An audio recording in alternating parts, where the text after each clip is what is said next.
Thursday, the 25th of August.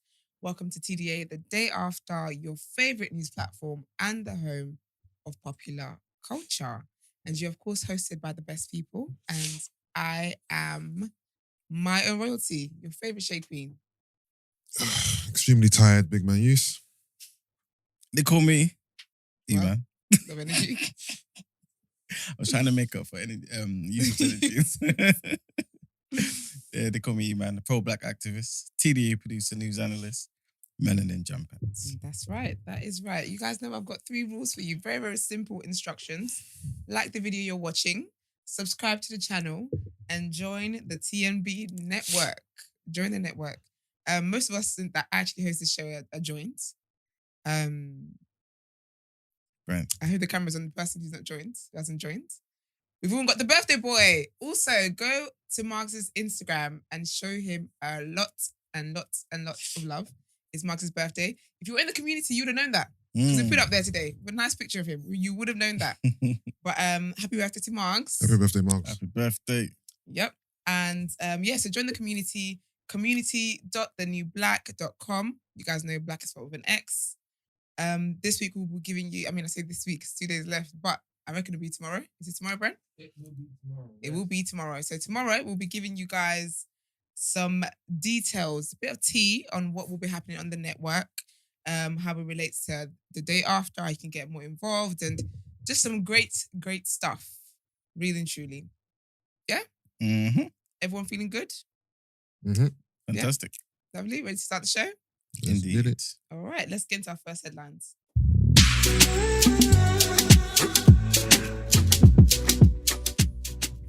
Okay, people. So the first headline, trigger warning, and this is just pretty much an update from the sad story that we heard about the 9-year-old who was shot in Liverpool. So a man who was targeted by the gunman in the shooting that left Olivia Pratt-Corbell dead has been arrested and will be questioned about her murder. As reported yesterday, the 9-year-old was shot as her mother struggled with 2 men, one armed with a gun, at the door of her Liverpool home on Monday night. The intended victim of the shooting has been named as 35-year-old Joseph Nee. Nee, who was also shot, was jailed in 2018 for 3 years and 9 months for burglary. Merseyside Police has not publicly identified Nee, who was previously convicted of 2 counts of theft of a motor vehicle, dangerous driving, driving without insurance, and driving while disqualified. But earlier, the force said the 35-year-old man injured in the shooting will be recalled to prison for allegedly breaching the terms of his license conditions with poor behaviour. Police said the man, who was in stable condition, has been detained in hospital and will be further questioned in connection with Olivia's death. The force also said officers had been given the same name by 2 different sources in the hunt for the gunman. Both men have no links to Olivia's family, police have said. That's so sad, man. Yeah. That's even the worst. I feel like when someone has no link to you, it's just like, it's a foolish act of crime, basically. Imagine, all it was is she heard something, opened the door, and her life changed forever. Yeah. Sad. It's like you got to stay indoors sometimes. Yeah. It's crazy. And the next headline is about artificial intelligence. This is a bit of a weird one. Sounds like it should be a worker joke. Exactly. I want to see what Yusuf thinks about this. Okay, so a record label has cut ties with an AI rapper after criticism it contained racial stereotypes, including the repeated use of the N-word. FN Mecca, that's the AI person's name, has been given the appearance of a black male cyborg. But Capital Music Group, CMG, faced backlash for signing the rapper. In a statement announcing that they had severed ties, CMG offered its deepest apologies to the black community for their insensitivity. FN Mecca currently has more than 500,000 monthly Spotify subscribers and more than 1 billion views on its TikTok account. Its Instagram, which has more than 220,000 followers, has now been made private. FN Mecca's songs are performed by an anonymous black man, according to Anthony Martini, who is one of the co-founders of Factory New, a company responsible for the AI. In an interview in 2021, he said the human voice performs the vocals, but we are working towards the ability to have a computer come up with and perform its own words, and even collaborate with other computers as co-writers. Before CMG dropped the rapper, black activist group Industry Blackout sent them an open letter saying FN Mecca was offensive and a direct insult to the black community and our culture. They said it was an amalgamation of gross stereotypes, appropriative mannerisms that derive from black artists, complete with slurs infused in lyrics. They pointed out that FN Mecca had released a song with the rapper Gunna, who is currently awaiting trial in the US on criminal charges, with lyrics and social media posts being used as evidence. They said Gunna is currently incarcerated for rapping the same type of lyrics this robot mimics. The difference is, your artificial rapper will not be subject to federal charges for such. This digital effigy is a careless abomination and disrespectful to real people who face real consequences in real life. In their statement to Radio 1 Newsbeat, CMG admitted to signing this project without asking enough questions. Do you know what, yeah? Mhm. We need to get into this deeper, but I think it's perfect because it's like what you're saying, topic of the day, right? That is correct. So let's get into that. This is giving me conspiracy theory. All right. So we heard about the AI rapper, right? But the question is, for today, the topic of the day is, why is there an uproar about this AI rapper? He doesn't seem to do anything outside the norm of other black rappers. Wait, I'm so sorry. Yes. I'm very sorry. Yes. Is this rapper a real person, or is this a character that's been created and is mimicking real people's lyrics? Is it like a guy in his house and they've just created this robots that essentially lives his life? So he's basically an anonymous artist. To some degree, but it's a bit more than that, because what they're saying is like, there'll come a time, hopefully, where the guy who's in his house, for example, he's not needed. So computers will at least be able to come with their own bars and everything. But then, technically, he's not needed now. No, they just, they haven't done it. Like, they haven't found a way to do that yet. But there is actually a real person behind it. Yes, so there's a person who writes the bars and performs it. Do we know the colour of this person? Yeah, black. He said he was lied to and cheated. Oh, is it? Yeah. Yeah, I saw the video yesterday. What, they set him up? No, apparently, after he performed or created a few songs, they just went ghost on him. So he's not the person behind it anymore then? So some it's a rich new white development. Fat man somewhere in his mum's basement that keeps doing this. Wow. I didn't know this. I thought it was still the guy that's still performing the bars. Are we sure that it's not him? I don't know if this AI rapper or Capitol Records have released any new music. I think what he's saying is the music he has recorded for them, he hasn't received payment for it. And they've stopped communicating with him. Okay. Not that they've now replaced him with someone else. Okay. Yeah. So let's just assume it's still the case where it's still that guy, right? So he's black, right? The rapper saying the words is basically like just talk like a normal rapper. Thank you very much. Yeah. And obviously, so the question is like, what's wrong with that? Pretty much, yeah. And also, is the issue that we know this isn't real and we don't like how it looks to us as black people? Or are we afraid that this may catch on and maybe take food out of other black entertainers' mouths? Because essentially, if he's doing the same thing that other black rappers are doing, like record labels don't need a black rapper. You know what I'm saying? If this catches on, you know what I'm saying? What is the real issue here? If he's doing what black rappers do anyway, why do we have to say to the record label, "Oh, this is bad"? He's saying negative bars. He's copied it from people who do it every day. Yeah, but it feels like, I think because it's like a robot, it just feels like the robot's been programmed to say nigger. It's different. If a human being says it, a human being said it. But I think because it's like that robot thing attached to it, it just feels like this could be avoided, but you haven't avoided it. It just, something about it just seems a bit weird. For me, there's no issue here, to be fair. You've created an AI who is essentially modeled on rappers in terms of how they dress, what they rap about. It's been voiced by a real rapper. There's nothing wrong with it for me. The only thing that I not take issue with, but I just don't care for an AI rapper. I don't want to hear, I want a real person. I don't care about artificial intelligent rapper. So for me, that's it. I don't feel like there should be any uproar in terms of him mimicking or, saying what black rappers say, because he's modeled on what is actually happening in real life. Exactly. You know what I mean? It's not even like that thing that's happened maybe 20 years ago and you're bringing it back. Yeah. Right now, Yeah. rappers are doing the same thing. Yeah. Why are we? I think it's also because like there's the argument that even rappers that do what they do today, Mhm. people want them to move away from that. Do you get what I mean? So it's Mhm. like people already want them to move away from that and are trying to talk to these guys to move away from that anyway. And then so it feels like if we're creating like artificial, I don't know, robots or whatever, I don't know the correct terminology, but Mhm. if we're then creating something that's then still mimicking reality, it just seems like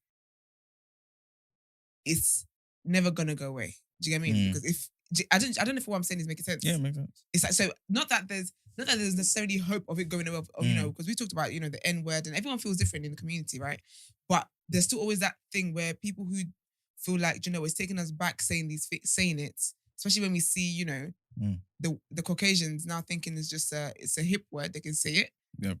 Evidence in when what's it called? What's that guy's name? Roddy Ricch was singing the box and Mm. the nigga was so intense. It was even louder than the other choruses, but you know. Mhm. So I think for people, they're like, there's a hope that at some point, as a community, we will stop doing this. So I think when it starts to go into the artificial realm, Mhm. it just feels like any chance of this ever going away is is more unlikely now. Do you get what I mean? Okay. But I also think them thinking that, you know, real life rappers can be arrested and their lyrics are used against them. Mm. If there's people behind these artificial things, they're gonna find you. Especially if you're black, they're gonna somehow use his lyrics to get you. So that argument, I don't really, But it depends. really though. here for. Because that guy could just be a regular guy who works in retail who doesn't live that life at all. So he's just doing it for entertainment. Yeah, but You then know what I'm saying? So there's nothing to really catch him on.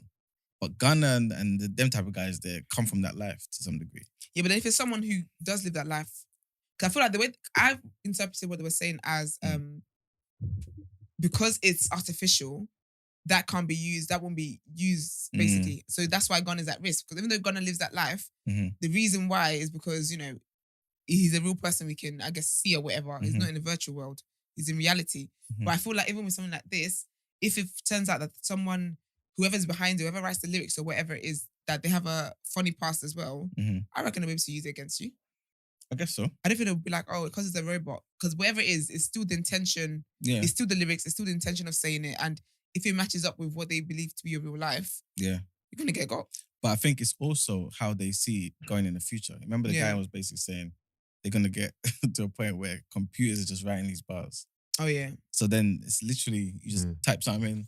Even that sounds weird to me. Very. To get to the point where computers are throwing N-words in songs, like you would have had to program them to be able to do that. Exactly. And I can't guarantee that every person that's programming these devices is black. Probably none of them will be. I just feel like anyway, white people always look for any excuse, any chance to get to the N-word, whether it's virtually through a robot or it's through another lyricist. One thing about white people, they're going to stay fighting the right to say the N-word. Boy. It's crazy. Yeah. But do you feel like also black people that kind of campaign against this, right? That we're kind of like hypocrites in the sense that, like we kind of said, we don't want white people saying it, right?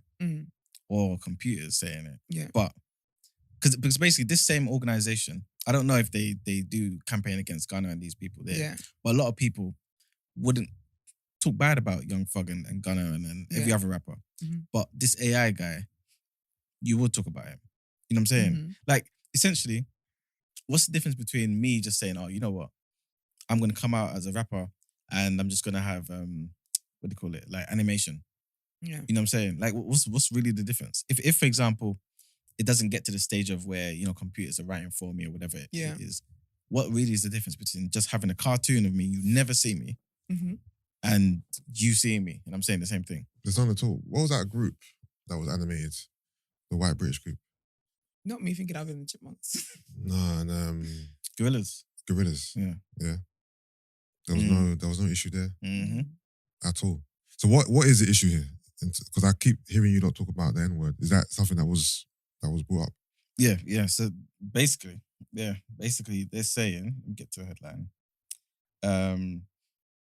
That it's basically one of those crazy stereotypes. Yeah. So all the worst things you would kind of imagine about a rapper. Yeah.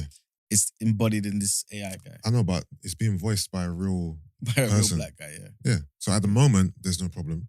But they're saying if it was now lyrics were generated by a computer, which I don't think will happen, to be fair. I think they'll just replace him.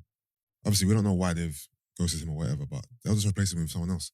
I don't see how a computer is gonna generate lyrics to where it's gonna be palatable. Like, you know what I mean? You'd be surprised. Look at the technology. Like, when we get to walk a joke, you're gonna realize there's a lot of crap that's happening. So like, we can't really put limits on the technology. No, I'm not saying the technology. I'm not saying it's not possible. I just don't see right now like a world where, like, how would it work? What, you put the subject into the computer and you press go and it just comes up with a song. I think so. Like, you'd put in Bad bitches. yeah, Just come up with- and maybe have the James computer Wells. mention certain keywords. Yeah, You know what I'm saying? And maybe the tone is in a particular way. yeah, Adding some auto tune. yeah. But the word nigga doesn't have to be programmed into the computer. Yeah, it doesn't. And right now, obviously, we're assuming it would be. Mm. Obviously, we're not at that point yet. I don't feel like music, you need to have the word nigger in music. Mm. Like, you can listen to a song that hasn't got the word nigger in it. You ain't gonna be like, wait a minute, I didn't hear nigger. Like, you're not gonna think about that. Yeah. You know what I mean? I've listened to tons of music that don't have nigger in it. I don't ever think to myself, wait a minute, I didn't hear the word nigger in this song. True. I mean, True. there's tons of songs that you all hear that hasn't got the word in it. But do you feel like sometimes if you hear a rapper who Yeah. doesn't put niggas in there Yeah, and doesn't swear, for example, yeah. that something's different about it? It's kind of off, or this is.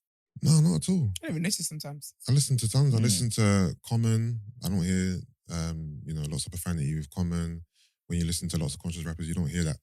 Like, it's not. I'm telling you, you hear a lot of music that hasn't got the word nigger in it or profanity, but you just don't pick up on it because you ain't looking for it. Mm. You're not looking for it. You know what I mean? Okay. But for me, there's no issue with this AI rapper in terms of like how he's being depicted. For me, it's more so is I don't want this to be a trend. And personally, for me, I don't think this will catch on. I don't think there's a market or there's a desire for AI rappers. I think people want their music to be authentic. I think people want their music to come from real people. I don't think there's a big market right now for AI rappers. There might be in the future with, the metaverse and all that other stuff. Mhm. But right now, I don't feel like there's a big yearn for AI rappers for me personally. But one of the things, obviously, I don't want us to go off topic too Yeah. much, but like one of the things that we like, well, me, I'm assuming you as well, that you like about certain rappers is that they're authentic, right? Yeah. And before, like, we thought everybody thought the same, right? But obviously, you get people like Tekashi 6ix9ine, Yeah. and they're still streaming and selling so many records. So do you think it could get to the point where, because a lot of the time it's the kids that are obviously, Yeah. you know what I'm saying? Like, so do you think it can get to a point where it's like, okay, we don't even care if this guy is real or not. If the bars are hard and I'm seeing the cartoons, fine. Because do people even watch music videos like that anymore? No, music videos is a dying art form. Yeah. So when do you see them? Only at concerts, perhaps? Yeah, no, I'm not saying this couldn't happen in the distant future, where more so the kids or the younger generation might, want AI or cartoon rappers, whatever. But I feel like even if it's real or fake, people want real people. So with Tekashi, who is a fraud in terms of how he depicts himself, at least he's still a real person, as opposed to a cartoon. But again, it's good music is good music, right? Yeah. But I won't lie, I could hear a banging song. If it comes from a cartoon, I'm not gonna take it in the same way if it was a real person.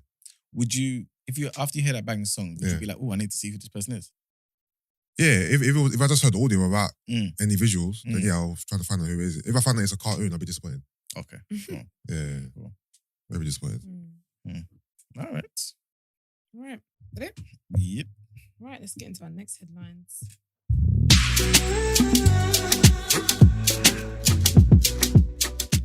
Okay, so the next headline is probably a headline that if this happened in the UK, many, many people would be excited. But it's happening in America.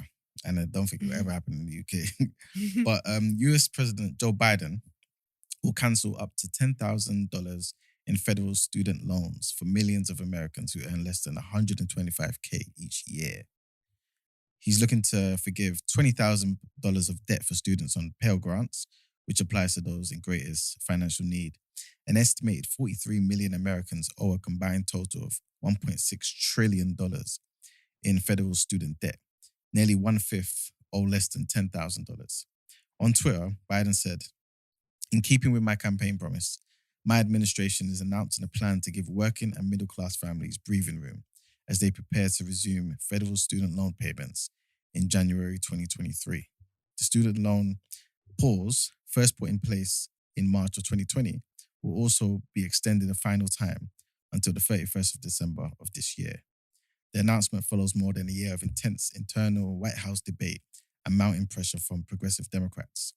Top Democrats, Senate Majority Leader Chuck Schumer of New York and Senator Elizabeth Warren of Massachusetts are among those who pushed Mr. Biden to use his executive power to wipe out borrower debts.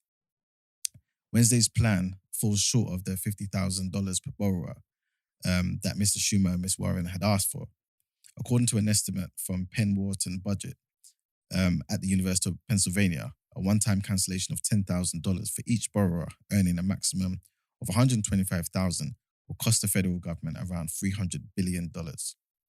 Republicans and some moderate Democrats have said debt cancellation will add to inflation by giving Americans more money to spend.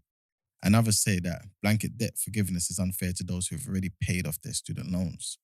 House Minority Leader Kevin McCarthy, who's a Republican from California, quickly criticized the plan on Twitter.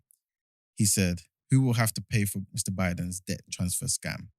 Hardworking Americans who already paid off their debts or never took on student loan debt in the first place." Some Democratic lawmakers, of course, have pushed back, saying that cancelling student loans helps address economic racial disparities. According to Brookings Institution study, Black students are more likely to borrow federal student loans and at a higher amount than other Americans. 4 years after earning bachelor degrees, Black borrowers owe nearly $25,000 more than their white peers on average. That's really good. If you can actually pull that off, that'd be really good for them. You think so? Long term? Listen, I don't care about the country. Wherever the country has to deal with, they can find a way and deal with it. I'm sure they can make some nuclear weapons, sell it to the other side for make the money back somehow. But for the people who literally, because one thing you always hear about Americans is like there's student debt, and they don't have earning opportunities like that. It's very, very difficult for them. So this is good news for them. The government will deal with it. They will find a way to deal with it, because when they're out here, obviously not that government, but when governments are out here doing silly little things for their little friends in places, somehow they find the money to do that. Even when this country cancelled the debt of businesses that took advantage of the whole furlough stuff, they didn't know that. Do you mean that they were able to cater to that? So yeah, I hope it works out for the people. Yeah, I'm a people person. The government will sort out what they need to sort out one way or another. Yeah, I think the sentiment is good, but I feel like long term is just going to affect the people in the worst. Potentially, like you said, if they don't sort it out and find the money from other areas, but they're just spending money. Like you can't just cancel it like that. Like, if people aren't paying it back, you're not getting it anyway. Yeah, but if they start earning, they have to pay it back by force. Yeah, but what is the probability of people earning well enough to be able to afford this? Yeah, to afford to pay it all off. It's been happening. It's been happening for decades. This is how. It's just like us, isn't it? We go uni and they just take it out of our paycheck, and we can't do anything about it. So, even if you take a break from working, so you start working again, it starts. So, if they want to work, essentially they're gonna have to pay it back, innit? It's a scam when you think about it, because really and truly, people go to people get education or whatever, so they can get jobs that then helps the economy. Yeah. Like, really and truly, education, the benefit it doesn't benefit you so much. It does in that you get a good job and blah blah, but ultimately, the higher you earn or whatever, you pay more taxes. It benefits the government too. 100%. So it's even cheeky when they put the prices up and do all these things, but again, it depends on what do you call it? This is the thing. This is why if you go uni, obviously everyone's young. We're young when we go and stuff, innit? But if you go uni and you pick a degree that you're never going to use in the future, you're throwing money in the bin. But that's the thing though. I feel like kids go to uni too early, in my opinion, because at that age in life, what do you know? that you're literally gonna go and study and get in all this debt for something. You don't know much about life. You literally just finished secondary school the other day, and now you have to make a life decision. I think the school system is a bit too. I don't think people get trained enough for it. It's like you're just thrown in the deep end. I think some communities don't get trained enough for it. But I think when what would be like a better time? And if you don't go at the time, like you're saying, for example, at 18, what are you going to be doing in the interim? No, but I'm not saying that you move the age you go. Okay. But I'm saying that there's a lot more. There should be a lot more to the education system than just regurgitating history and certain things. I just think there's certain things. There's more things that can be done. Kids can be taught more about even something like money management. We hear that all the time. There's certain things and skills that kids can be taught in during education that sets them up for life. Do you get what I mean? There's so many types and different careers and jobs out there that kids don't know about. So a lot of people go to uni to study psychology. Yeah. They don't know, they might know, they can barely even spell psychology. Well, they think it starts with an S. Do you get what I mean? And they go anyway, they go and study it. But I just think there's a lot that can be put in the education system to actually help kids pick a right path. Do you get what I mean? I don't know if what I'm saying is making sense. Yeah, I just think there's so much more that can be done that will help put them on the right path. Because a lot of people go to uni, study something because you're interested in it at the time. You graduate, the realities of life hits, and you realize, anyway, actually, I don't even enjoy this. I find there should even be like taster courses of what uni is like. Because you study something at sixth form and you think, oh, this is nice, I'm going to study at uni. When you get to uni, it's a different side of it. I studied politics at uni. I was doing maths. I love maths, thankfully. But I didn't think anyone else who I don't know, learned about Margaret Thatcher and whoever else in sixth form in AS and A level. But I thought, oh yeah, I'm going to go there and learn more. Well, obviously you can choose whatever modules or whatever. But for the most part, that's not how it is when you go to uni. You learn a deeper side of things to what you were introduced to at lower education. So I feel like even having like taster courses or whatever, where not just go an open day and just see what the uni campus is like, see if it's fun, see what they've got for freshers, but actually be like, okay, this is the course you want to study. Have a day where you sit into like a lecture, you get an insight into what it's like. I just think there's so much stuff that can be done to help students at that age when they're picking something that could affect the rest of their lives. Do you feel like it would be worth it if they did, like you said, taster courses for an entire year? No, I haven't got a year of my life to spend. Okay. How long? That's too long. I think even something like just even a day. But then you wouldn't know though. Because like you said, with the whole maths thing, politics, right? Yeah. In a day, if you're doing taster courses, let's just say you wanted to sample 3 or 4 different courses, you would never know that the maths is, you know what I'm saying? No, but the taster course should cover like what this will be about. Because again, I'm going off the mindset that when people go to uni and they think I'm going to go and study sociology, when you get there, it's not the sociology you've been used to. It sounds like it should be obvious, but it really isn't. So when you get there, you realize, okay, when it comes to sociology, if I'm going to go to the school of sociology, right, social sciences, there's this different things. There's these kind of modules. There's that like a brief. Okay, this is kind of modules that you'll be offered. This is what this module is about. This is what this is. Do you get what I mean? Because even when I went to uni, I did sociology and politics, right? The sociology ones I picked, just going off the title, I didn't know what was going to be in there. When I started, I said, oh my gosh. Like it got to the point here where there was one module in particular. I said, I just need to pass. I'm not trying to get first in this. I just need to pass and just be done with this. Do you get me? So it's just those kind of things. It's like, I think it's a trap anyway. But I think, but if you go to the website, right, they do that though. Like they show you, oh, this module, these are the 4 or 6 modules that I can't remember. Yeah. Per year, and this is kind of what you're doing. It's obviously quite summarized and brief. Yeah. And whatnot. But I feel like it's somewhat there. Yeah, but most 18-year-olds ain't gonna go and read that. But then that's there for, isn't it? Yeah, but I don't say it's Has to there be. for. I reckon you should. I think that what you're saying is a good idea actually. Having maybe a week in college where you pick a few courses that you want to do, and then you either have those taster courses within your college or sixth form, or you go to a uni, or you know how they do work experience for work. Yeah. But have work experience for uni where you kind of get a taste of what the course would be like. Reading a few paragraphs on the website is not really going to give you a real taste. Because I got like that. You know what I mean? There's paragraphs, some stuff I read and I thought, oh, this is going to be an interesting module. Yeah. When I got there, I said, Jesus, if you don't run the rapture right now. But I feel like the same thing happened to me, by the way. Yeah. I feel like that happens anyway because there's only so much you can learn in the 2 years in sixth form, right? Or Mhm. college. So when you get to do a full 4-year course, there's going to be things you've never heard of before at all. You know what I'm saying? So you're always going to, delve into whatever course it is, even if they give you a whole week of, little samples or whatnot, Yeah. and be like, introduced to things that you didn't even know was there. You know what I'm saying? You're always going to get that. I know, but I think being introduced to it in a classroom setting with a teacher, with some type of direction is much more telling than just reading a few paragraphs on the Yeah, website about 100%. a little blurb about what this course is about. You know what I mean? Yeah. It's true. It's true. But I think it's a good idea still. Mm. I think it's a good idea. Okay. And our next headline is somebody that TD have missed for a while.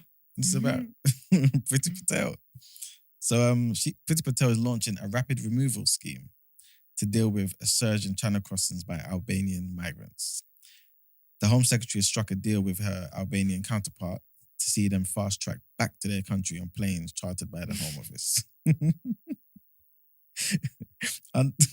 Under the scheme, which starts next week, any Albanians who claim asylum will have their cases processed immediately.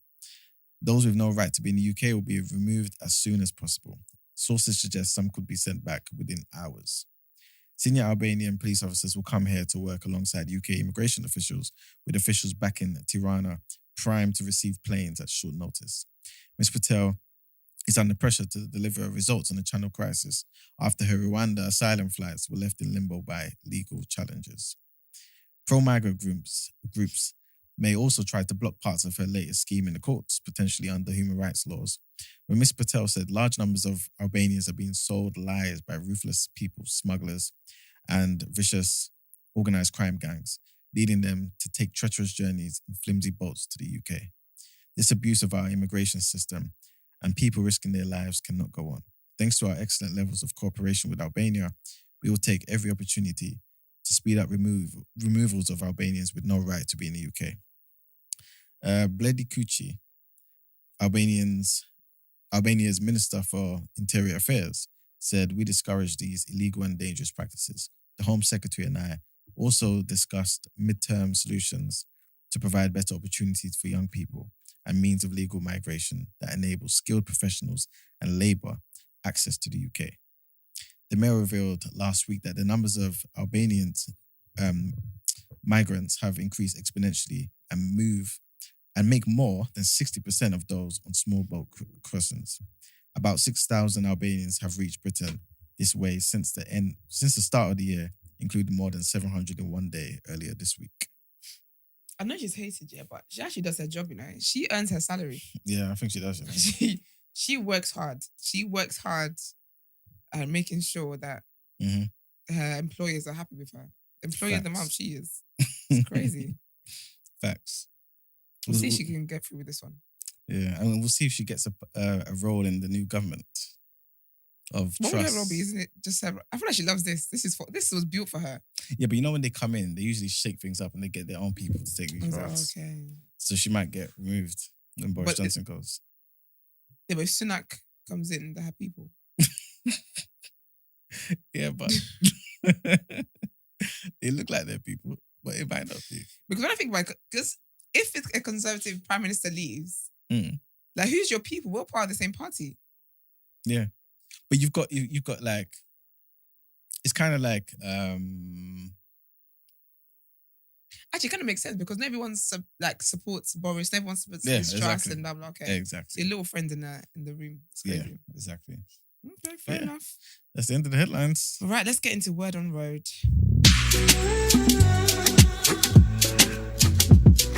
So I reported a few weeks ago, maybe not even that long ago actually, that I remember it's 2 weeks ago, that Vanessa Bryant was in court trying to she took the fire brigade and the sheriff's department to court to try and she was basically suing them. Sorry, she was suing them over pictures that they took of, the it's not a crime scene, isn't it? The crash scene. That's it. The crash scene of Kobe Bryant, his daughter, and also the other families that were, that were affected by that.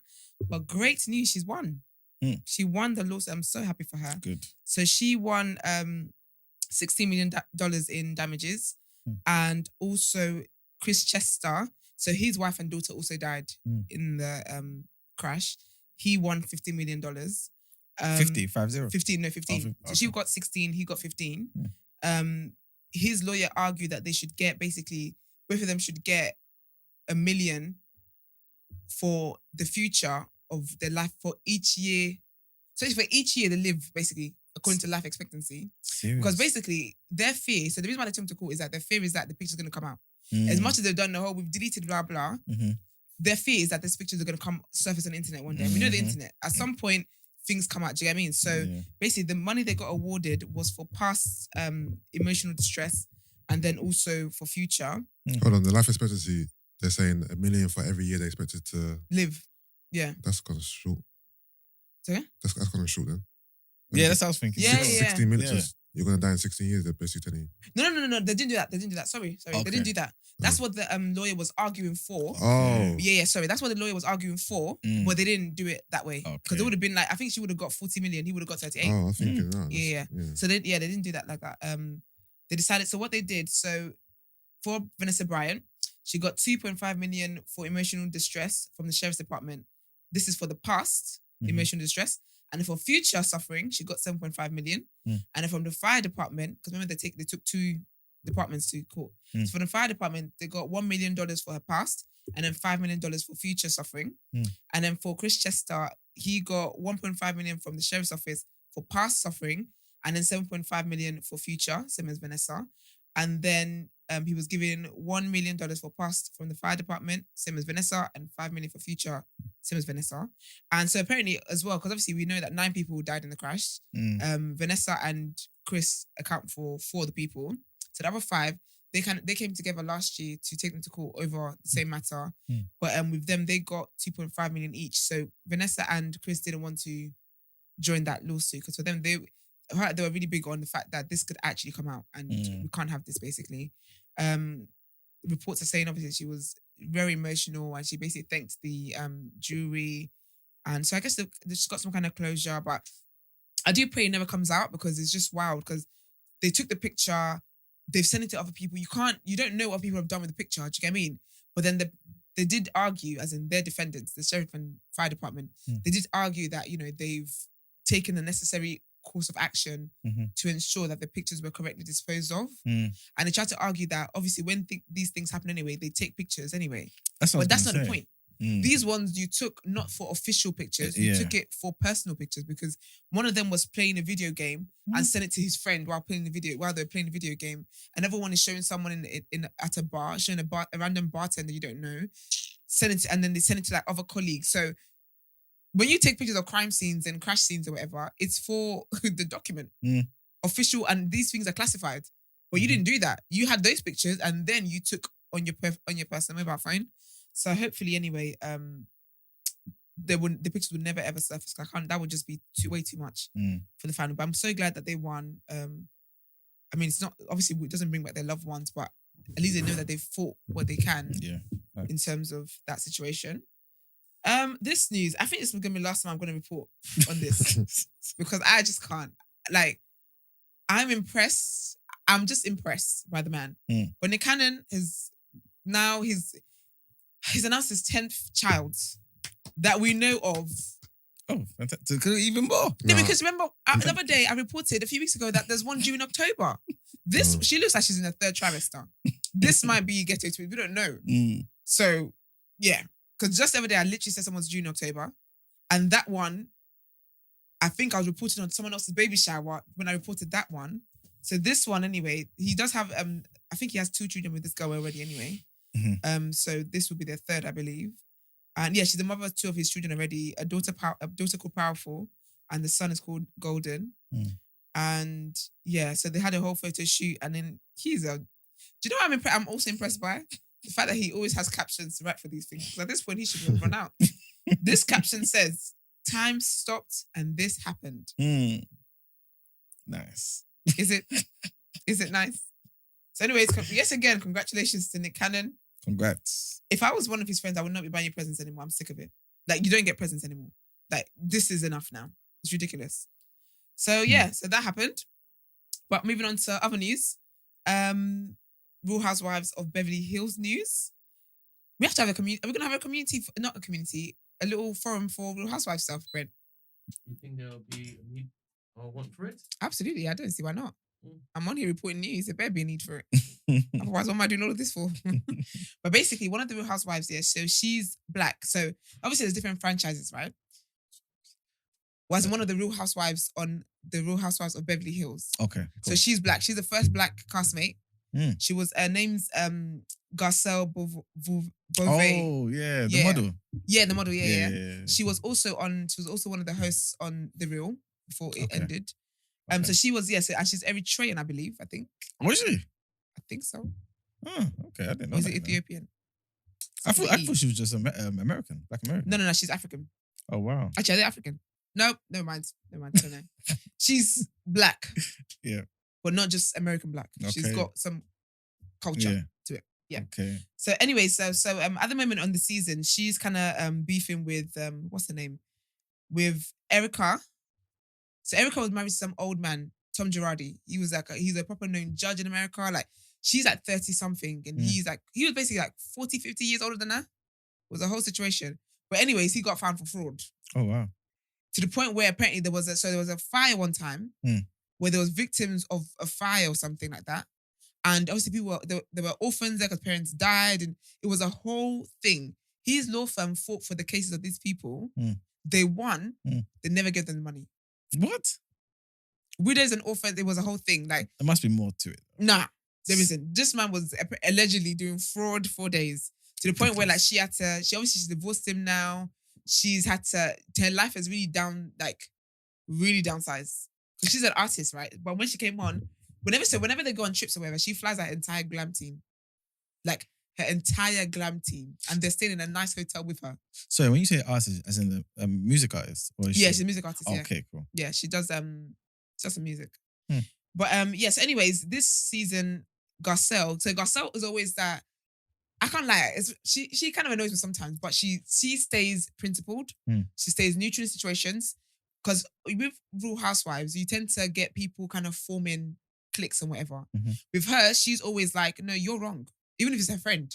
She'll be like, no, what you did was wrong. You shouldn't have said that. Or if she feels like someone's ganging up against someone, she always takes that moral high ground stance. So anyway, this season, she's got kind of issues with a few of the castmates or whatever. Lisa Renner, Erica, and some other woman called Diana or something like that. So anyways, where the story is going is that because of the issues with, these people, the Caucasian fans of the show have taken upon themselves to bully her son.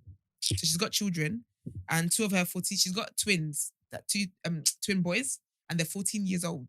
And these old white women, as when I say old, I mean they're older than 14, are camping on these kids' social media and being horrible and saying racist, crazy things. I'm going to read one of the racist stuff out. But I'm going to read out the boy's statement. So this is from Jack. So she posted it on his behalf. And he said, well, I'd like to start off by saying that I am still a kid and wish to not be viewed as a fully matured adult because I am not one. It is currently my first week of high school, and instead of enjoying it like most kids at my school, I have to deal with being attacked on social media. I did not sign up for this show, nor do I have anything to do with the show's drama. I just want to be a normal kid. The purpose of my Instagram account is not for publicity nor the public's gaze, but to be seen by my peers as just another kid. I really wanted to avoid going private, but I just have to at this point. The constant support from everyone makes it much more tolerable. However, middle-aged women spamming me with racist and crude comments about my family is not what I expected for my first week of high school. Thank you for all the positive comments. It really means a lot. And then Garcelle also posted a statement. She said, I'm usually a very strong woman. I've been raised to be strong all my life, and my life has taught me to be strong. But when it comes to my kids, it hurts. It's not okay. I've been in tears all night. It's just a TV show, people. Scream at your TV, throw something at your TV, but leave our kids alone. So just to kind of let people understand how mad people are, to show you what one of the comments is like. Some white woman, it appears from here, she put in this comment, she said, trigger warning, by the way. This is trigger warning. But she basically said, you'd have your neck kneeled on if it weren't for your white daddy. Tell your mum to leave Diana alone or you'll deal with us. Like, how do you say that to a kid? And they talk about, their parents are immigrants and they should go back to where they're from and all that kind of stuff. And basically, and one of her sons used to be a drug addict, but he's like all clean now, got children, he's married, like it's a very good story, as in a turnover story. They're saying why is your mum talking about someone else's alcohol intake when your brother is a drug addict and blah blah blah. This is the pot calling the kettle black. It's just a lot of foolishness, man. Some of you just don't understand how to watch a show and leave it there. That you get too invested. It's ridiculous. But yeah, man, it's a shame. And I hope that, and then Bravo is the one who does the Real Housewives and whatever. They also put out a statement and they said, "We are shocked and appalled at the social comments directed at Garcelle's son.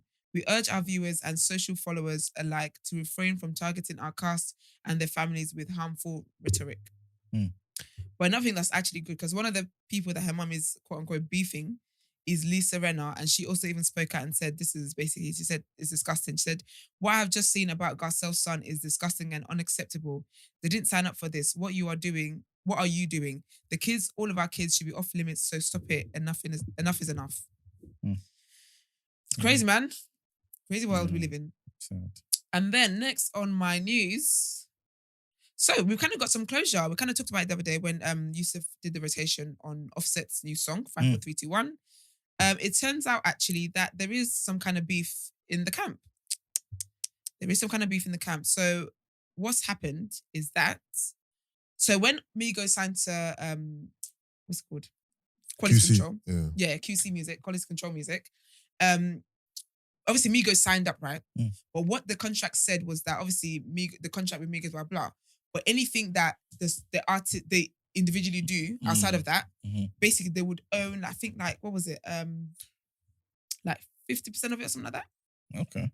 So it says, I'm so sorry. Yeah, so basically the label would own all rights to music that they made, plus 50% of all net advances, royalties, music compositions, and publishing income. So obviously when they signed it, they signed in 2013. I guess like every artist story, you don't really know much. Blah, blah, blah, blah. You come to realize. So then he's realized, he's come to realize what this will mean for him as a solo artist, and he wants a solo career at some point. So then basically, they came to a consensus in January 2021, where they had like a confidential settlement and a release agreement. And they basically said, I'm quoting, "In exchange for valuable consideration paid by Offset to Quality Control, the label basically terminated its agreement with Offset in regard to his solo music, leaving him with the sole rights to his future independent projects." But, however, following his release the other day, they basically want... So he had that release with Motown Records, so not with QC, right? But they want Motown to list Quality Control as holding an ownership interest. And also, and not just on 5 4 3 2 1, but also future songs he's got coming out. So apparently he's got a song called Code with Moneybagg Yo coming out on Friday. So basically, they settled the contract. He's paid his way out, but somehow they still want to be involved in what's going ahead. So anyways, yesterday he tweeted, before the news broke out, he tweeted, "This new chapter for me is personal." And then P, which is like the CEO of Quality Control, he then came out and said, "The last lawsuit was filed publicly and dismissed quietly. Let's see how this one go." Now American speak. "Being too real for all this lame shit. Everyone knows the real problem." Then Offset came back and said, "Niggas act like I'm the problem. I paid millions to get my rights back. N-word. You blackballed me. I didn't say shit one time. Homie, I ain't spoke to you in 2 years now. I dropped and now you want your name on my credits." And then, of course, my babes, Cardi B, she came and said, Offset bought himself out of his QC deal after they didn't want to renegotiate his contract. "I'm tired of people trying to make Offset look like the bad guy. Enough is enough." So yeah. So apparently they're also saying in the lawsuit, so Offset said that Quality Control, he refers to Quality Control as his former label, and also says that they're overreaching that, but he also noted that they have an overreaching deal with Migos as a group, which remains in place. So they still got a deal with Migos, but he's bought himself out of that deal for him to be able to do his solo stuff. Can't lie to you, I believe him. To be honest. So we're interested to see how it plays out. I think even P saying this was done publicly and dismissed quietly. Cases are usually dismissed that way because you paid, like payments have been made. So for me, I feel like your tweet is, if anything, adding to Offset's side of the argument in that now he's having to take you to court again and make this public because you're making a scene. Yeah, I guess so. 100%. It'd be interesting to see how this happens. What happens with this? And if I'm not wrong, anyway, this is not his first solo song. it? Oh no, it's Unconfused that had one. Yeah, but remember, Offset had a solo album before. Sorry, Yeah. was it Offset? Yeah, Offset. Yeah, he did. Yeah. But obviously that was under QC. this deal. So this is before he bought himself out the deal. Yeah. Yeah. Okay. Yeah.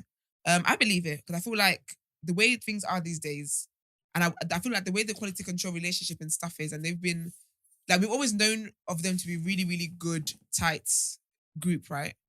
So I don't feel like he would have gone about it any kind of shoddy way, knowing the ramifications it would have. And I think, if I'm not wrong, I think Cardi is still assigned to them, I think.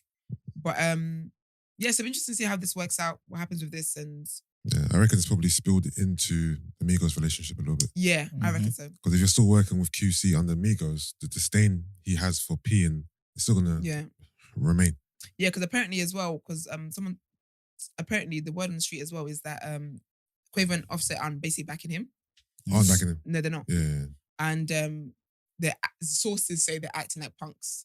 So it's a thing where I think even his relationship with them is kind of like Strained. Yeah. distance now. But yeah, he did buy himself out the contract, apparently, and them just wanting credit is just them being greedy. And he hasn't spoken to P in 2 years. So Offset and Quavo, them are just basically friends. They're not blood, innit? Yes, Quavo and Takeoff, they're blood, aren't they? Yeah. Yeah. Okay, Quavo and cool. Takeoff, I'm confused. Yeah. Yeah. His Maybe uncle, I innit? think. Okay. Yeah, and then Offset is like, I guess, the third one. But they all kind of, from their stories and interviews I've watched, is that they're boys from day. Yeah. So I guess it's a shame, really. But Yeah. They'll sort it out, man. yeah, hopefully. Can't allow these Hopefully. people to get involved. That's the thing. Yeah, and then my last bit of news, sad news actually. So Metro Boomin lost his mum. So he posted, he said, this don't even feel like real life anymore. It's a nightmare that never ends and starts every time I wake up. My mum was and still is my best friend in the universe, and anybody who really knows me knows I've always been a mama's boy my whole life. This gotta be what hell feels like, because it's like my soul's just always burning and everything around me constantly burning. So R.I.P. to his mama, and hopefully he gets comfort and healing during this time. Yeah, for real. Yeah, that is all from me. Let's get into the People's Journal.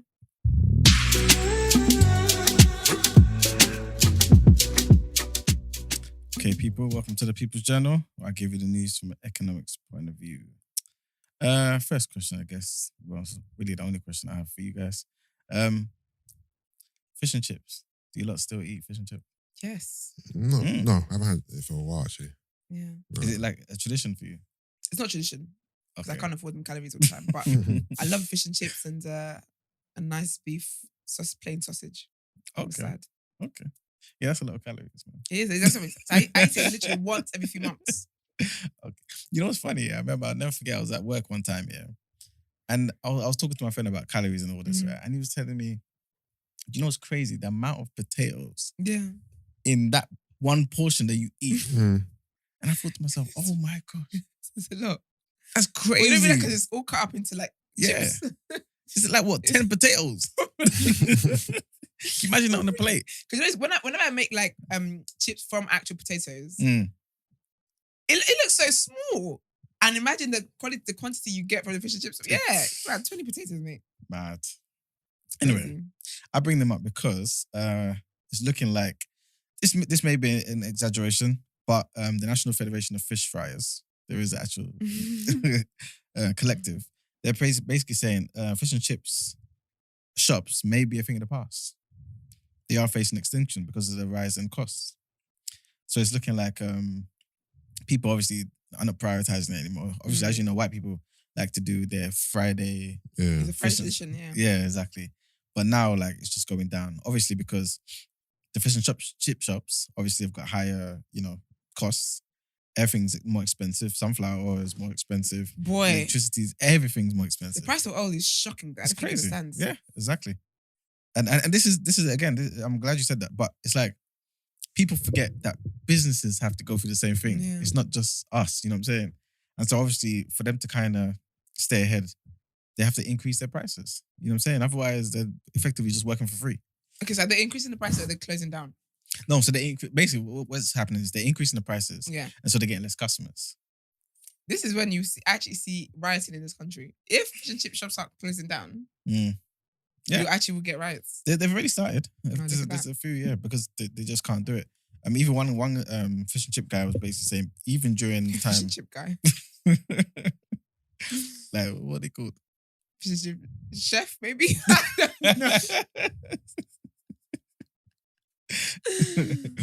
Anyway, one of these people behind the counter was pretty much saying, even during the furlough, people was coming in, spending their money. Obviously, they're getting furlough. Yeah, they get free money. But it's like now he's saying people are really just penny pinching, man. And obviously, it's not a top priority for them on Fridays It's anymore. expensive anyway. Yeah, I was watching the news. Was it yesterday? I think it was yesterday. Yeah, and there was a small family, man, wife, and like 2 kids or something. He said now it's like as a collective we spend like extra £10 every Friday for this fish and chips. It sounds like it's a small amount, but it's not. Yeah, it's £40 a month. You know what I'm saying? So it really adds up, man. Especially when you consider all the other costs that family will obviously have as well. So these fish and chip people are talking about we have to raise the prices. We try not to make it so it's crazy, but if we don't raise the prices, we can't function as a business. And even fish is expensive anyway. Oh, 100%. 100%. I'm gonna have some tomorrow. It's good. For the homies. Support the businesses. Yeah. And the next thing is British Gas. They've announced that they're looking to donate 10% of its profits to help customers cope with the soaring bills. So basically what they're saying is thousands of households will be getting grants between £250 and £750. Obviously, you've got people saying this does nothing really in the grand scheme of things. I was gonna say they could have done 25, but 25 what? percent. They could have, but imagine someone saying that about your business. They can say whatever they want to say. Whatever I do it is another situation. There you go. So so they're basically saying, that they're gonna try their bit. Put it that way. You know what I'm saying? Obviously, people feel like it's not really gonna do anything, like I just said. But when you consider the energy bills and how high people think it's gonna get to, the average family, like I said before, currently it's about 1,971, and they're saying they feel by next year in October it's gonna go up to 3,500. So it's crazy right now. And the very last thing is pretty much an amalgamation of different things, and just to kind of let the people know about certain dates that's coming, just in case certain things affect them, you know what I'm saying? So the first thing is on the 26th of August, which is tomorrow. That's when the energy price cap is going to be announced. And we spoke about this before. That's pretty much the cap at which Ofgem kind of regulates how much these energy companies can actually charge you for particular things. But obviously the energy cap keeps going up and up and up and up, obviously. And so I guess people are going to be able to find out what they're likely going to be paying in the next year, pretty much. Obviously, people who've got kids already know back to school, people are, having to buy uniforms and whatnot. And what they're saying is the average cost of a uniform for secondary school is like £337. I don't understand how. Yeah, uniforms are so expensive. That's why parents get angry and the kids be out here losing blazers. I just said my little sister Dan, I said, listen, you keep that blazer on all day. You have no reason to be losing it. It's ridiculous. It really Uniforms is ridiculous. expensive, man. And primary school is £315. I just don't, yeah. Because obviously, primary school as well, you can kind of cut corners because you can get the shirts from like Sainsbury's and whatever. That's true. But with secondary school, it has to be the patterned skirts and the blazer and the cardigan. My school uniform was mad. My cardigan was like 40-something pounds. And there was no, back in the day, I mean, it was a little recession, but imagine now. Yeah, exactly. A young 60. Exactly. So what they're saying is there's also a new law to protect parents in England from unnecessary school uniform costs. That's looking to come into effect in September. So basically it's meant to prevent families from having to spend too much on branded items. However, schools that need to find a new supplier have until September of next year to introduce those changes.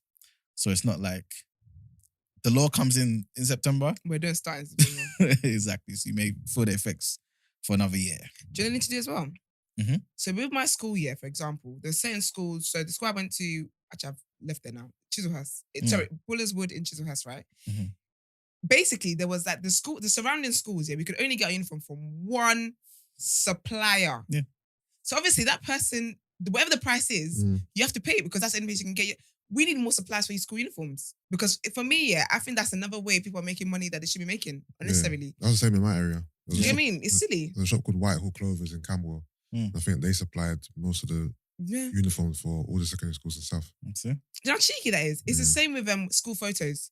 It's the same company that does the school photos for everybody. That's the business I'm going to start, actually.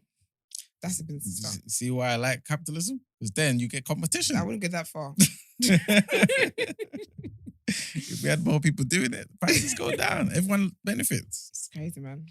Also, the next date to be kind of having in your mind is the 5th of September.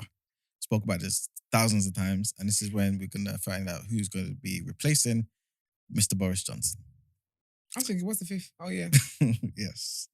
15th of September is when they're next going to decide on what the interest rates are. When I say they, that's the Bank of England. So they raised the interest rates 1.75% in August from that, and they raised it to 1.7%, 75%, and it's looking like, well, some people are projecting that it may go up to as much as 2.25%, which is crazy. So obviously that's going to have an impact on everything. Yeah. That's just the base rate, right? So obviously that's going to affect mortgages, your savings, basically every single thing, right? Also, 1st of October, that's when the energy price cap actually kicks in. Also, bear in mind, I think I mentioned this yesterday, the first installment of the government's £400 energy rebate, that's going to start as well around the same time. Discount of £66.67 is going to be applied to household energy bills every month until March of 2023. That's pretty much how they're going to implement it.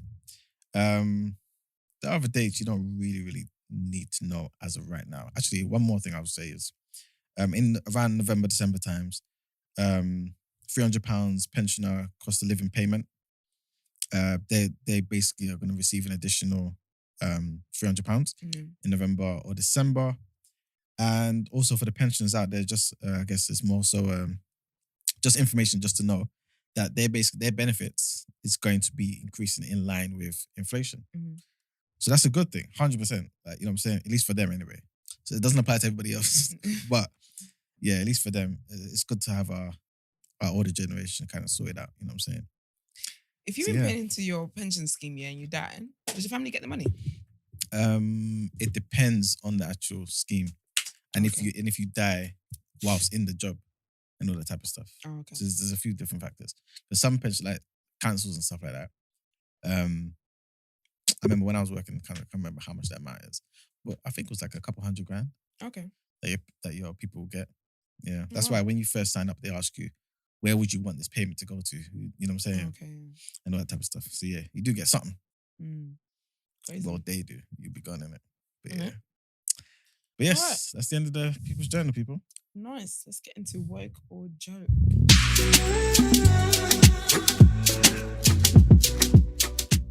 All right, people. So, TDA, we love a conspiracy, don't we? Especially Esther. I love it. And recently, we've reported about heat waves and all these crazy new record-breaking temperatures that we've experienced, right? Yesterday, we spoke about how Europe is now facing the worst drought in the last 500 years. Now, for decades, conspiracy theorists have said that the government has been able to control the weather. Right? Sounds very mad, right? But, you know, they've been able to do this. There was even a time during the war, America and Vietnam, where allegedly they were controlling the weather, making it rain. I wish you could see Essen's face. But making it rain and making the conditions hard for the, you know what I mean, the Vietnamese people, right? So that America can win the war. They lost it anyway, but still, you know what I'm saying? They lost it. Yeah, they lost the war. They got out of there. But anyway, so the question is, do you feel like everything that's going on right now, right? This is the government controlling the weather. Do you feel like this is a conspiracy theory that's just gone too far? And really it's nothing to do with the government? Or do you feel like there are things in place And yeah, they basically doing certain things for a particular agenda. What's the agenda though? And what would be the motivation behind it? I don't know. We may find out in a few years. But do you feel like it's possible, firstly? I do know that whether machines exist. I've seen YouTube videos before of machines that make clouds and whatnot. But no, I don't. Until I know what the agenda is and what the motivation is and what's the need for it, then to me this is a joke. Okay. Yeah. I don't believe it at all. Yeah. I need something to sink my teeth into before I can say this is a conspiracy. Because what is at the end of this? Okay. Yeah, I mean, I don't believe that the weather is being controlled. I think we've got serious conspiracy issues to tackle. I just don't think, because like Yusuf said, what is the reason? Yeah. What is the benefit? What is the purpose? Like what? Okay. So for example, climate control and all that type of stuff, right? Mhm. Someone may say they're controlling it maybe to perhaps allow certain businesses to thrive, maybe if they've got some invested interest in, I don't know, a particular crop that needs rain at a certain time. I don't know. But there's certain things that we as regular people don't necessarily think about on a day-to-day, right? That these lot may think about Yeah. and feel the need in doing. You know what I'm saying? Again, this is why I gave the example of the war with Vietnam. Being able to control the weather, mess up certain conditions for your enemy, yeah. and to have that advantage. But then you got to break it down. How do they control the weather then? Like, for example, if it's raining like cats and dogs, how are they doing that? Oh, Brent just put a thing in there in the doc. Mm. It's a weather control machine launching in China. Ah. And I was actually going to play a clip as well. But I'll just play it into the microphone. That's what I was planning to do anyway. But I'll play it for a few seconds. Y'all are wilding with this. Because I've heard this for years. But the thing is, how far-reaching is a weather control machine? So, Okay, I get you. I'm assuming that a machine can only control the weather in a certain distance or proximity. Yeah. So, yeah, you control the weather in this parameter here, Mm. but can you control it countrywide? Unless you have multiple machines placed all around the place. Yeah, or maybe kind of like, I don't know, a gun or something. You can kind of just aim whatever emits from that machine at a particular place. Okay, So you're you don't being have to silly be now. there. Let me play the clip. Let's shoot and we'll burst and now it's rain. It's crazy. All right, let's go. And now we're learning that scientists and researchers are looking at how to change the weather on purpose. That's right. Lasers now could one day manipulate rain and lightning. CBS This Morning contributor Michio Kaku is a physics professor at City College of New York. Professor, nice to see you. Extraordinary seeing Al Gore and Bill Clinton there together with Charlie, wasn't it? That's right, yeah. Yeah, they did not get into this discussion, No. though. But it is fascinating. I mean, lasers, really? To change the weather? That's right. Well, as Mark Twain once famously said, everyone complains about the weather, but no one ever does anything about it. Well, instead of doing a rain dance, we physicists are firing trillion-watt lasers into the sky to actually precipitate rain clouds and actually bring down lightning bolts. This is potentially a game changer. But this is experimental. It's experimental. However, in the laboratory so far, it works. When you have water vapor and you have dust particles or ice crystals, you can precipitate rain. It condenses around the seeds. These seeds can also be created by laser beams. By firing trillion-watt lasers, you rip apart the electrons, creating what are called ions, and these ions act like seeds, like dust particles, bringing down rain and even lightning. Annie, go ahead. Well, this fascinates me in part because, too, I remember reading the stories that China had used this during the Olympics, that the USSR had used this after Chernobyl to create rain clouds. I mean, did those really work then? We have some of these capabilities now? Inconclusive. Even in the 60s, the CIA used this to bring down monsoons during the Vietnam War, to wash out the Viet Cong. Governments have been playing with this thing. Alleged to. Alleged to, right. Yeah. Now, we realize that for decades now, these governments have been alleged to have experimented with weather control, but nothing conclusive. This time we're bringing in the laws of physics rather than simply waving our hands and uttering mumbo jumbo. We're actually using trillion-watt lasers now. And in the laboratory, sure enough, they precipitate rain out of water vapor. Sure enough, you can actually bring down electricity down the beam. So what does it mean for drought areas that need to have rain for crops, and if they don't have him, there's the consequences of famine? Well, the bad news is if it's a clear blue sky, it's not going to do anything at all because it only takes water vapor that's already in the air and condenses it. However, for floods, for agriculture, farmers, for people planning wedding parties, football games, you name it, outdoor events and agriculture and flooding and even hurricanes, all of them could be subject to weather modification. Listen, you people keep trying to play with God, and God's going to show you something. You are playing with fire. So, what good joke? Do you feel like it's possible? This is the biggest joke I've ever heard in my life. But he's giving you reasons or what examples of when they've done it before. I think they can do what mimics the weather. So you can make it, maybe you can make some form of liquid fall somewhere, but it's not the rains that come from the heavens. What do you mean by that? I don't know what they can do because I feel like technology can do a lot of things, but I don't think it's God's rain. And I'll be honest with you, I don't want to be in any area where man's rain is falling on me. Yeah. That shit might burn my skin. I don't need that. I think it's additional weather to what's already happening. Yeah, so maybe It's not. You're not Yeah. controlling the weather in totality. You're just adding your own weather you want pizzazz to it. to whatever situation you're in. But isn't that controlling the weather? Like, for No, example, because okay, if it's hot, Mhm. it's 36 degrees, whatever, but you want rain for your crops. Mhm. When you woke up this morning, there was weather. Before you turned on your machine, there was weather. Whether it's cloudy, cold, hot, whatever. Mm. When you're sleeping, the weather is continuous. Mm. So when you decide to switch on your machine, guess what? Before you hit go on your machine, the weather was what it was. Yeah, but you're changing it. That's what I'm saying. You're adding to what's already there. So you're not controlling the weather. The weather is continuous. There's weather right now. When you're constructing your machine, there's weather. See that? But it's still. I get what you're saying, but that's like saying I don't even know.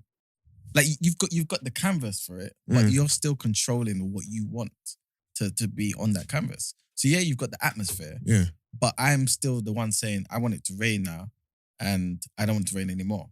You know what I'm saying? That's controlling the weather because I'm dictating what I want at certain times. I don't see that as control. I see that you're implementing whatever weather you want at whatever given time. You're not controlling the weather. In my estimation, you're not. Like I said, before you press play on your machine, the weather is already there. The weather's already weathering. You know what I mean? Okay. Like you can't control what's happening 24/7. But it's not happening. That's what I'm saying. It is happening. There's no rain.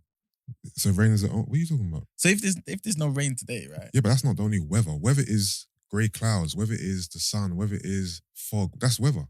Weather's not just rain. But I'm manipulating it. I'm controlling what we have today. You see what I'm saying? No, but before you decided that you want rain today, it was already cloudy. It was already whatever it was. Mm. Before you woke up on Monday and said, I want it to rain today, guess what? It's cloudy outside. So that's the weather. But do you understand? Understand what? Like what Yusuf saying, what I'm saying? I think it's a misunderstanding with the word control. Okay. You are saying that this particular machine is manipulating the weather, right? Yeah. He is saying that the weather is always there. So how can you be quote unquote controlling it? But I think in his head, correct me if I'm wrong, Yusuf, you're thinking that Emmanuel's saying you're creating weather that wasn't presently there. I think I get what you're saying. Are you saying I can't bring into something, bring into existence something that was never happened before, for example? I can't bring into the sky something called palazzos. And then The what? It's palazzos. I don't know. It's just a word. Yeah. And then it just rains green stuff. I don't know. I'm maybe it's the word. I think because you're using the word control, maybe that's where I'm, a bit resistant on it. I don't see it as control. I see it as you are manipulating the weather to your advantage at this moment in time, but you're not controlling the weather because the weather. Like I said before you pressed your machine, the weather was already there. Mm. Whatever weather it was already there. But in this moment, okay, cool. It's sunny now. Mhm. I want it to rain. So let me just put my machine on. Now it's raining. Yeah, you're controlling it in this instance, but you're not controlling it in totality. You're just changing it. Mm. That's what it is. I think you're changing it in the moment to your advantage. But you're Okay. not controlling it. Mm. Okay. And okay, so you feel like that's possible though? I don't really know, to be fair, bro. I don't know. Like, I don't know. I think I need an actual scientific proper breakdown of how this actually works and how widespread this is and the distance in which this control, Mhm. like, is it like, can you control weather in a couple acres? Is it Mm. entire city? Is it entire country? Mhm. Like, controlling the weather in an isolated area, to me, isn't proper control. Mm. If you've got land or you've got crops, which is, I don't know, 6 acres, Mhm. and you want to put clouds above your area you're controlling the weather in your area, but to me, that's not. To me, that's just a smart way of watering your crops. Yeah. Okay. You know what I mean? Mm. So it is what So it is. it's basically, it's not like these people have the power of Thanos to just do stuff all around the Yeah, globe, basically. Yeah, All right, cool. yeah. All right. Well, I guess as a joke from you, I'll say joke. I'll say Yeah, joke. joke. I'll say joke. and I think Esther's pretty much a joke as well. She said joke, and I think it's woke. I think they can do it. I think we're going to see a lot more of it. I think they could even do it from space. I think they're putting that crap on satellites and stuff. There you go. 100%. There you go. These mother effers, I wouldn't put anything past them. Mm-hmm. Cool. Mm. Well, let's go on to the last headlines.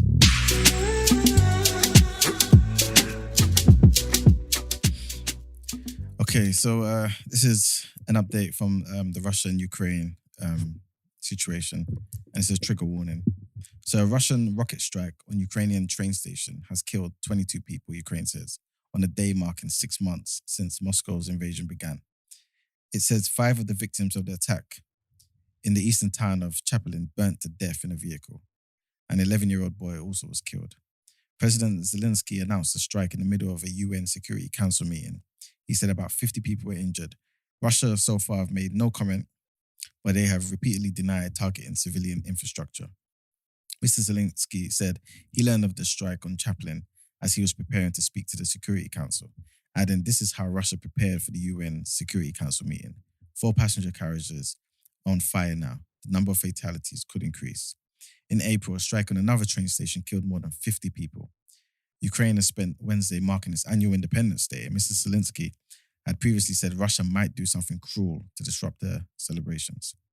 Earlier, he accused Moscow's forces of turning the Zaporizhia nuclear plant into a war zone that endangered the plant and the people of Europe and put the world on the brink of radiation catastrophe. The UN Secretary General told the same meeting that the senseless war could push millions of people into extreme poverty, both in Ukraine and beyond. Around the world, there were gatherings of supporters in the streets to mark Ukraine's Independence Day. World leaders also rallied to support the embattled nation to mark the occasion. UK Prime Minister Boris Johnson appeared in Kiev on an unannounced trip to show his country's support, announcing £54 million in new military aid, a figure which is dwarfed by the announcement from US President Joe Biden, who is looking to give an extra $3 billion. And the last headline of the day is basically a continuation from that. And it's about Boris Johnson. And he believes that basically people of the UK need to endure higher energy bills for the benefit of Ukraine. So Boris Johnson says high energy bills are something UK households must endure as part of the effort to resist Vladimir Putin as he returned to Ukraine to mark its Independence Day. The Prime Minister was pictured in Kiev with President Zelensky and received an award from the Ukrainian leader. The Prime Minister said, if we're paying in our energy bills for the evils of Vladimir Putin, the people of Ukraine are paying in their blood. Making his last trip to Ukraine before leaving office, Mr. Johnson set out a further £54 million of military aid, including drones to target Russian forces. On Twitter, Mr. Johnson said, "What happens in Ukraine matters to us all. This is why I'm in Kiev today. That is why the UK will continue to stand with our Ukrainian friends. I believe Ukraine can and will win this war." Mr. Johnson urged the international community to stay the course in Ukraine. He said for the past 6 months, the UK has stood shoulder to shoulder with Ukraine, supporting this sovereign country to defend itself from this barbaric and illegal invader. Today's package of support will give the brave and resilient Ukrainian armed forces another boost in capability, allowing them to continue to push back Russian forces and fight for their freedom. What type of crap is this, bro? So we should be paying high energy bills because of Putin. Yeah. Fuck out of it, man. So yeah, that's the end of the headlines for today. Let's go into the outro, Brent.